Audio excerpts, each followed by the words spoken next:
வேடசந்தூரில் நடந்த பொங்கல் விளையாட்டுப் போட்டியில் ருசிகரம். மனைவிகளை தம் கட்டி தூக்கி சென்ற கணவர்கள். திண்டுக்கல் மாவட்டம் வேடசந்தூர் சந்தைப்பேட்டையில் மாட்டு பொங்கலை முன்னிட்டு பாட்டிலில் தண்ணீர் நிரப்புதல், கயிறு இழுக்கும் போட்டி, சைக்கிள் ஸ்லோ ரேஸ் போட்டி, பானை உடைத்தல் உள்ளிட்ட பல்வேறு போட்டிகள் நடைபெற்றன.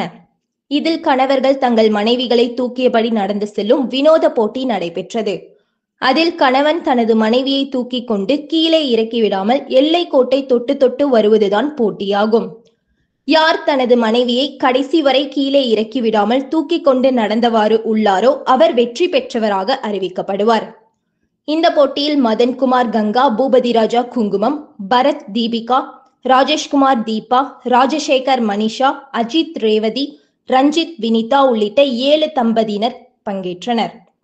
4 நிமிடம் ஆன நிலையில் ஒவ்வொருவராக தங்களது மனைவியை தூக்கி சுமக்க முடியாமல் இறக்கிவிட்ட நிலையில் இறுதி வரை மனைவியை இறக்கிவிடாமல் தூக்கி கொண்டு நடந்த பெயிண்டிங் கான்ட்ராக்டர் ரஞ்சித் வயது 32, வினிதா 25 ஜோடி வெற்றி பெற்றனர்.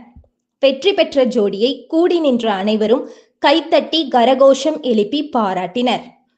பின்பு கணவனை மனைவி தூக்கும் போட்டி நடைபெற்றது. இதில் பெண்கள் கணவனை தூக்க முடியாமல் திணறினர். இதனால் அந்த போட்டி கைவிடப்பட்டது. அதன் பிறகு இளம் பெண்கள் பாடலுக்கு நடனமாடி உற்சாகமாக கொண்டாடினர்.